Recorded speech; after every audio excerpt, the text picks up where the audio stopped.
Good afternoon dear student. आज हम आप लोगों को क्लास 9th के साइंस में चैप्टर दूसरे में एक लेक्चर पढ़ा दिए हैं। अब दूसरे लेक्चर में अब पढ़ाएंगे आप लोगों को कोलाइडी विलयन क्या है। तो इसमें हम देखेंगे कोलाइडी विलयन क्या है। जब किसी कणों का आकार 1 नैनोमीटर से 100 नैनोमीटर के बीच होता है उसे हम कोलाइडी विलयन कहते हैं। यानी कि जब कोई कण है उनका आकार 1 नैनोमीटर से 100 नैनोमीटर के बीच होता है उसे ही कोलाइडी विलयन कहा जाता है। कोलाइडी विलयन के कणों का आकार एक वास्तविक विलयन से अधिक एवं निलंबन के कणों से कम होता है। ये विषमांगी होते हैं, इन्हें आंखों द्वारा नहीं देखा जा सकता। ये प्रकाश की किरणों को फैला देते हैं, जिस कारण प्रकाश किरणों का मार्ग अस्पष्ट दिखाई देता है तथा मार्ग शंकु के आकार का होता है। प्रकाश मार्ग का स्पष्ट दिखाई देना टिंडल प्रभाव कहलाता है। इसकी खोज जॉन टिंडल नामक वैज्ञानिक ने किया था। यानी कि टिंडल प्रभाव का खोज जॉन टिंडल नामक वैज्ञानिक ने किया था। हम देखेंगे कि कोलाइडी विलयन कितने भागों से मिलकर के बना होता है। कोलाइडी विलयन 2 भागों से मिलकर बनता है। पहला परिक्षिप्त प्रावस्था, दूसरा परिक्षेपण प्रावस्था। तो आइए हम लोग देखते हैं परिक्षिप्त प्रावस्था किसे कहते हैं। Dispersed phase.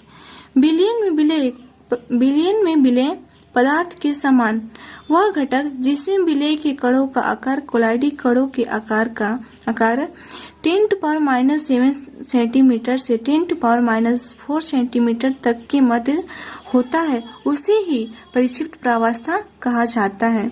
अब देखेंगे परिक्षेपण प्रावस्था किसे कहते हैं। Dispersing medium.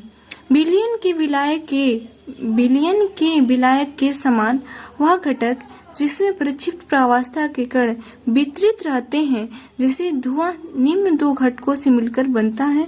परिक्षिप्त प्रावस्था कार्बन के कण विलेय के समान, परिक्षेपण माध्यम वायु विलायक के समान में वितरित रहते हैं तथा धुएं को बनाते हैं। यानी कि धुआं कार्बन डाइऑक्साइड और वायु से मिलकर के बना होता है। जो इसमें कार्बन डाइऑक्साइड होते हैं, कार्बन के कण होते हैं, जो इसमें कार्बन के कण होते हैं ये परिक्षिप्त प्रावस्था होते हैं। और जो इसमें वायु होता है ये परिक्षेपण प्रावस्था यानी विलायक के कार्य करता है। अब आइए यहाँ पर देखते हैं कोलाइडी विलयनों का वर्गीकरण। Classification of colloidal solutions. Colloids को निम्नलिखित 8 भागों में वर्गीकृत किया गया है। पहला देखिए परिक्षिप्त प्रावस्था इसमें है, दूसरा परिक्षेपण माध्यम और इसका जो प्रकार क्या है और इसका उदाहरण। इसमें देखिए द्रव और गैस। जब यानी कि परिक्षिप्त प्रावस्था द्रव हो और परिक्षेपण माध्यम गैस हो तो ये दोनों का मिश्रण एरोसॉल और इसका जो प्रकार होगा एरोसॉल होगा, जैसे कोहरा बादल। दूसरा देखते हैं कि जब परिक्षिप्त प्रावस्था ठोस हो और प्रक्षेपण माध्यम गैस हो तो इसका जो प्रकार बनेगा एरोसॉल बनेगा, जैसे धुआं और धूल। तीसरा देखते हैं जब परिक्षिप्त प्रावस्था गैस हो और प्रक्षेपण माध्यम द्रव हो तो इसका जो प्रकार बनेगा फोम बनेगा, जैसे शेविंग क्रीम, झाग। अगला देखते हैं कि जब कोलाइडी विलयन का परिक्षिप्त प्रावस्था द्रव हो और प्रक्षेपण माध्यम द्रव हो तो इनका जो प्रकार बनेगा इमल्सन। यानी कि उदाहरण देंगे दूध, फेस क्रीम। अब अगला देखेंगे जब कोलाइडी विलयन का परिक्षिप्त प्रावस्था ठोस हो और प्रक्षेपण माध्यम द्रव हो तो इसका जो प्रकार बनेगा सोल बनेगा। और इसके एग्जाम्पल में आएगा मिल्क ऑफ मैग्नीशियम और कीचड़। अगला देखते हैं जब कोलाइडी विलयन का परिक्षिप्त प्रावस्था गैस हो और प्रक्षेपण माध्यम ठोस हो तो इसका जो प्रकार बनेगा फोम बनेगा, जैसे झावा पत्थर, रबड़, स्पंज। अगला देखेंगे जब कोलाइडी विलयन का परिक्षिप्त प्रावस्था द्रव हो और प्रक्षेपण माध्यम ठोस हो तो इसका जो प्रकार बनेगा जेल, से पनीर, मक्खन, जेली। अगला देखेंगे जब कोलाइडी विलयन का प्रक्षिप्त प्रावस्था ठोस हो और प्रक्षेपण माध्यम ठोस हो तो इसका जो प्रकार बनेगा ठोस साल बनेगा। एग्जाम्पल में देंगे रंगीन रत्न, पत्थर, दूधिया और कांच। अब आगे देखते हैं हम लोग कोलाइडो के गुणधर्म, यानी कोलाइडो के गुणधर्म क्या होते हैं। Characteristics of colloids. किसी कोलाइड के कुछ महत्वपूर्ण गुणधर्म निम्नलिखित हैं। पहला देखेंगे ये एक विषमांगी मिश्रण है। दूसरा, कोलाइड के कणों का आकार इतना छोटा होता है कि इसे आंखों से नहीं देखा जा सकता। तीसरा देखिए, ये इतने बड़े होते हैं कि प्रकाश की किरणों को फैलाते हैं।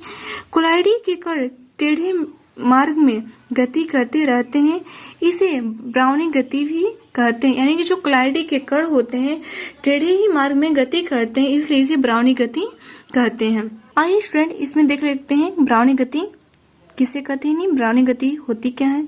किसी तरल पदार्थ में निलंबित छोटे छोटे कणों की सतत यादृच्छिक गति कॉन्टिन्यूअस रैंडम मोशन ब्राउनी गति कहलाती है।